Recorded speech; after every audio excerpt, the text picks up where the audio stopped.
자, 스펄링의 실험은 영상기억입니다. 영상기억은 시각적인 정보와 연관성이 있다라고 했었고요. 자, 이것은 시각적인 정보이니 감각기억과 연관성이 있습니다. 이렇게 정리하시고요. 스펄링의 실험에서 전체 보고법이 있고 그 다음에 부분 보고법이 있었다. 자, 전체 보고법과 부분 보고법, 이 영상 기억의 결론, 이 실험의 결론을 말씀드리면 영상 기억의 저장 용량, 영상 기억의 저장 용량은 9개 이상이었다라고 말할 수 있습니다. 자, 우리가 전체 보고법을 할 때는 4.5개였고 그 다음에 부분 보고법 할 때는 3에서 9개 이상이었습니다. 따라서 부분 보고법에 의한 용량이 더 크다라고 말할 수 있겠죠. 전체 보고법 때 4.5개였으니까. 자, 그 다음에 두 번째 지속기간이었습니다. 지속기간은 1초에서 2초 정도, 1초에서 2초 정도로 보시면 되겠습니다. 이 두 가지의 실험이 거기에 나와 있었고요. 그 다음에 후속 자극에 의한 파괴, 후속 자극에 의한 파괴가 바로 이 실험의 결론이다. 이렇게 정리하시면 됩니다. 후속 자극에 의해서 이런 것들이 조금 기억의 용량이 줄어들었잖아요. 그러니까 예를 들어서 전체 보고를 할 때 하고 그 다음에 소리를 줬을 때 하고 개수가 전체적으로는 부분 보고가 더 많았지만 소리를 줬을 때 3개 이상, 그러니까 4.5보다 작은 그 내용이 나왔었잖아요. 그래서 후속 자극은 여기에 이제 소리라고 보시면 돼요. 고음, 중음, 저음, 소리라고도 볼 수 있고 거기에 의해서 파괴가 이루어질 수 있다는 것을 스펄링 실험에서 알 수 있었다. 이 정도만 작성하시면 되겠습니다. 자, 세 번째 망각에 대해서 합니다. 망각이 일어나는 이유, 여기 시험에 잘 나옵니다. 별표를 쳐주시고요. 부호와 저장, 인출 과정이 순서잖아요.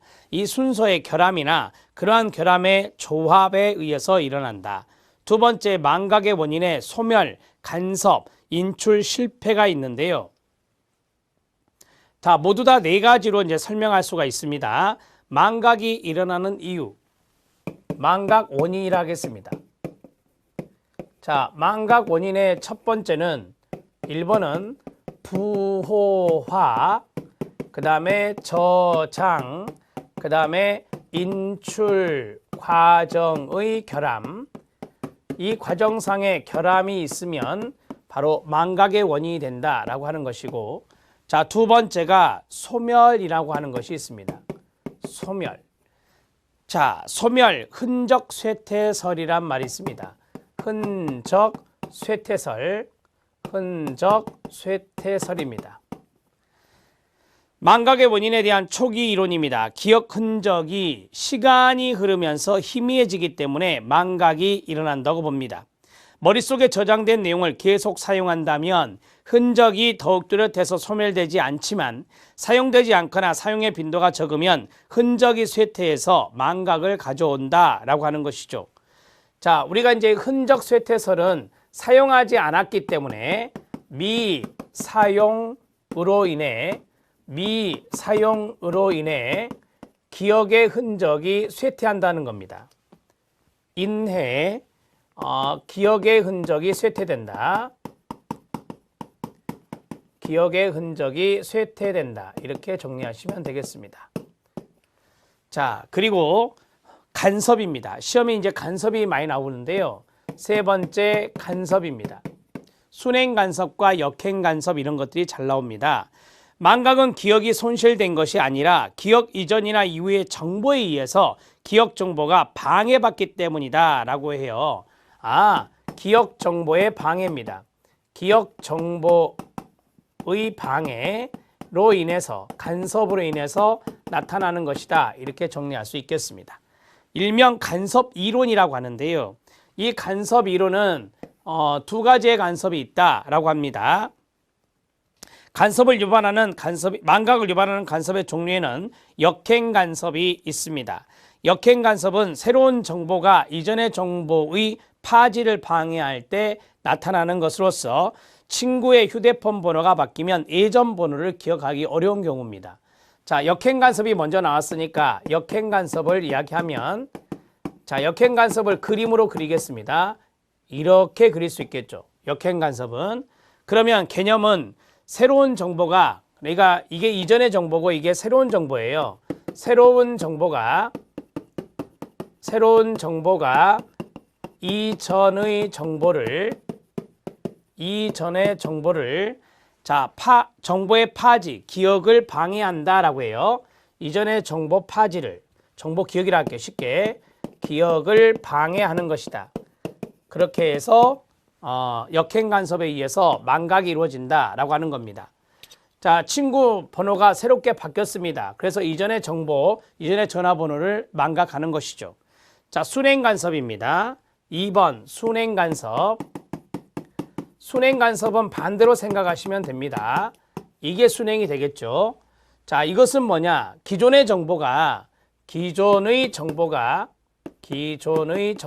또는 과거의 정보가 새로운 정보 기억을 방해하는 겁니다. 새로운 정보 기억을 방해할 때 우리가 이것을 순행 간섭이다 이렇게 말합니다.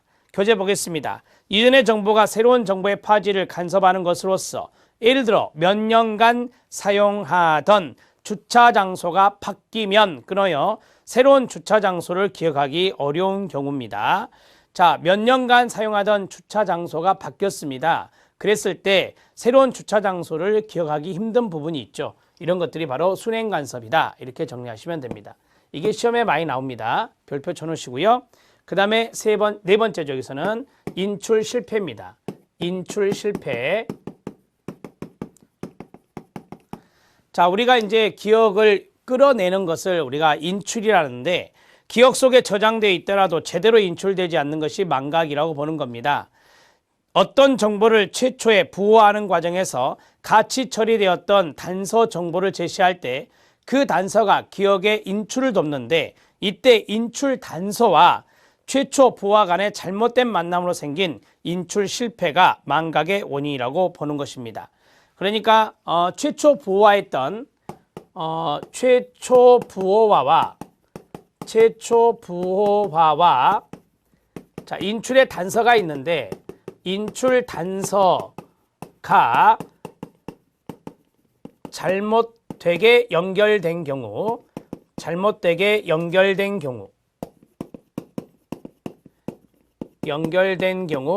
인출을 방해하게 됩니다.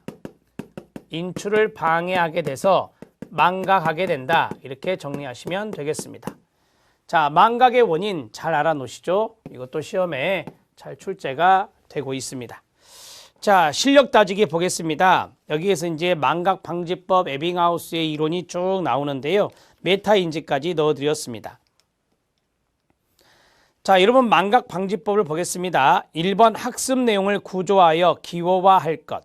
기호화의 밑줄이요. 그러면 조금 더 기억을 할 수 있겠죠. 기존 학습과 관련시켜 학습 자료의 유의미성을 높일 것. 기존 경험과 관련시켜, 이게 중요한 거겠죠. 기존의 유사 경험과 관련시켜 변별성을 높일 것. 변별성의 동그라미. 충분한 강도로 학습할 것. 최초의 학습 직후에 연습할 것.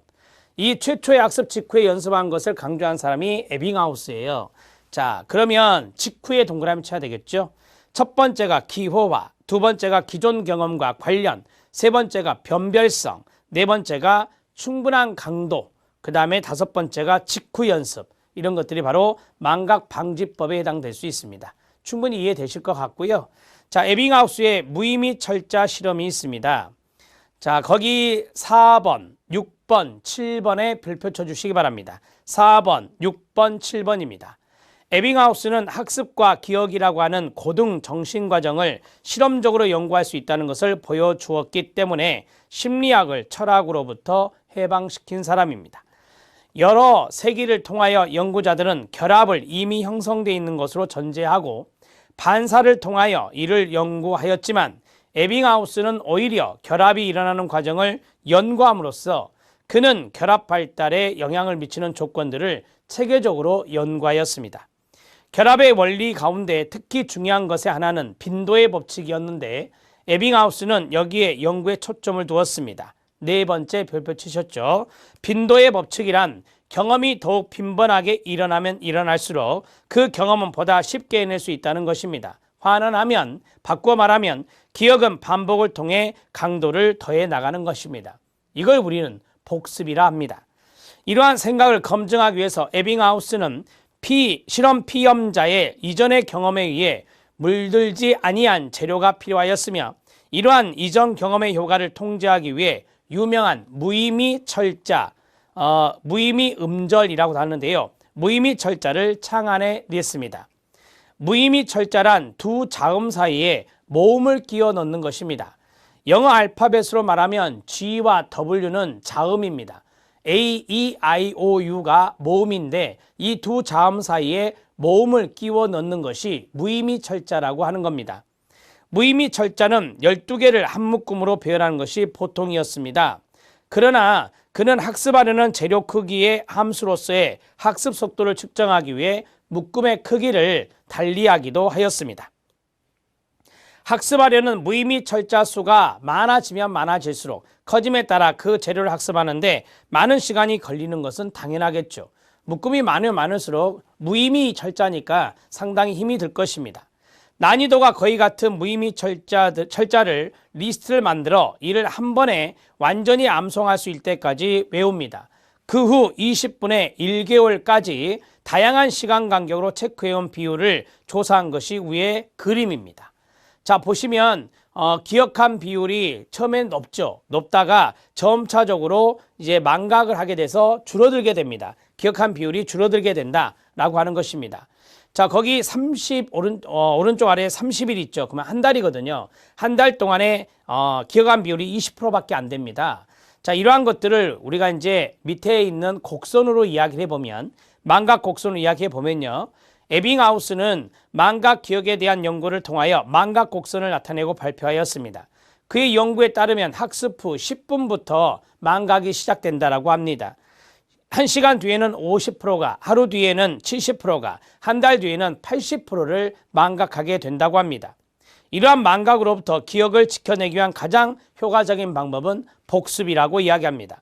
에빙하우스는 복습에 있어서 그 주기가 매우 중요하다는 사실을 발견하게 되었습니다. 최초 학습 후에 10분에서 20분 뒤에 1차 복습을 해야만 효과적이라고 하는 것입니다. 자, 최초 망각이 10분부터 나타났으니까 그때 10분에서 20분 사이에 복습을 하는 게 좋다 이 말입니다. 다음날 2차 복습, 일주일 뒤 3차 복습, 한 달 뒤 4차 복습까지 끝내야만 한 번 보는 것보다 더 많은 내용을 오랫동안 기억할 수 있게 된다는 것입니다. 그러니까 다음날, 일주일 뒤, 한 달 이렇게 4차 복습을 하게 된다 이 말이죠. 최초 학습은 오랫동안 최대한 깊게 정독하며 이해하는 것이 중요하다 합니다. 1차 복습 시에는 어느 정도 속도를 내면서 공부를 해서 짧은 시간 내에 복습을 이루고 2차, 3차 복습할 때쯤에는 어느 정도 머릿속에 남아있는 내용이 있는 상태에서 복습이 이루어지기 때문에 그렇게 시간이 오래 걸리지 않아야 된다라고 하는 것이죠. 그러니까 1차 복습 때는 속도를 내면서 공부를 할 수가 있어요. 왜? 바로 공부한 거니까. 그래서 짧은 시간 내에 복습을 하는 게 좋다라고 하는 것입니다.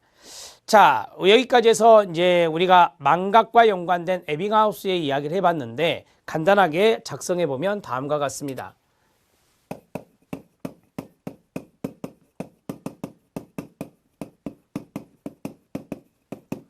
자, 망각 곡선의 에빙하우스입니다. 자, 망각 곡선의 에빙하우스는 첫째는 무의미 철자 실험을 했다. 자, 무의미 철자는 두 자음 사이에 모음을 배치하는 겁니다. 모음을 배치하는 것. 이게 바로 무의미 철자고요. 자, 이 무의미 철자 실험을 했던 사람이 에빙하우스다. 꼭 기억해 주시고요. 자, 거기 8번에 있는 내용에 보면 시간적인 부분과 이야기했을 때 무의미 철자 묶음이 무의미입니다. 무의미 철자 묶음이 많을수록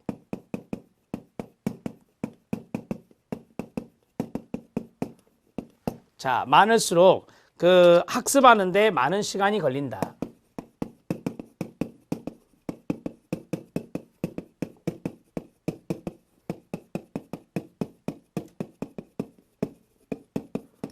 자, 그리고 이 무의미 학습에서 우리가 이제 복습의 중요성을 이야기하고 있습니다. 복습의 중요성을 이야기하고 있는데, 자, 망각이라고 하는 것이 최초 학습 후 10분 지점에서 망각이 시작되었다. 이렇게 말할 수 있고, 자, 30일 지점에서는 전체의 80%를 망각했다. 즉 20%만 기억을 하고 있다라고 하는 것입니다. 따라서 이 복습의 중요성을 이야기한 것인데요. 1차 복습은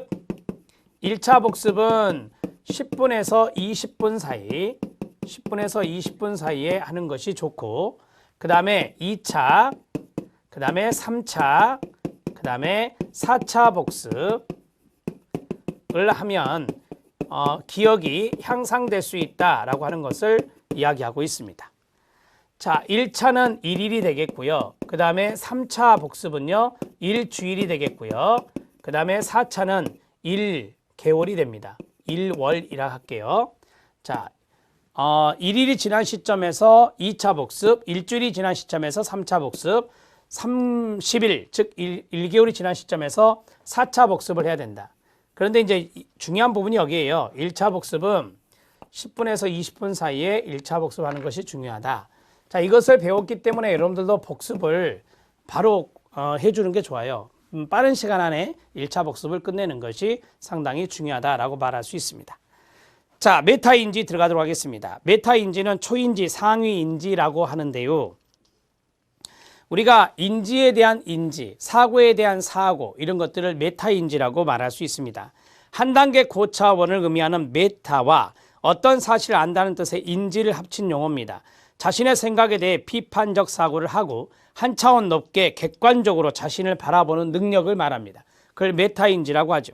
포괄적인 의미에서 인지 그 자체를 대상으로 하는 지식이며 인지 그 자체에 대한 이해라고 말할 수 있습니다. 4번에만 별표 쳐주시기 바랍니다. 자, 자신의 인지 또는 사고에 관한 지식과 자신의 인지 또는 사고에 관한 조절, 조정이라고 하는 두 가지 측면을 포함하고 있습니다. 자, 네 번째는 판서를 좀 하겠습니다. 자, 메타인지는 상위인지라고 합니다. 상위인지, 초인지 이렇게 말해요. 자, 메타인지는 인지에 대한 사고에 대한 사고, 사고에 대한 사고, 상위인지니까 사고에 대한 사고라고 말할 수 있는데요. 자, 4번에 보면 자신의 인지 또는 사고에 대한 지식이 있고요. 그 다음에 두 번째 줄에 보면 자신의 인지 또는 사고에 대한 조절, 조정이 있습니다.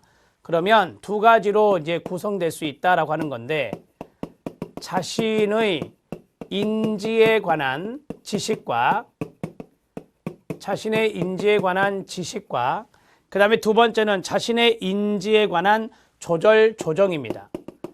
자신의 인지에 관한 조절, 조정이라고 말할 수 있습니다. 자, 4번 지문을 보면 자신의 인지 또는 사고에 대한 지식은 자신의 사고 상태와 내용, 능력에 대해 알고 있는 지식, 이것을 메타인지적 지식이라고 합니다. 자, 이거는 그대로 이해하시면 돼요. 자신의 사고 상태, 자신의 사고 상태. 자, 그리고 내용, 능력에 대해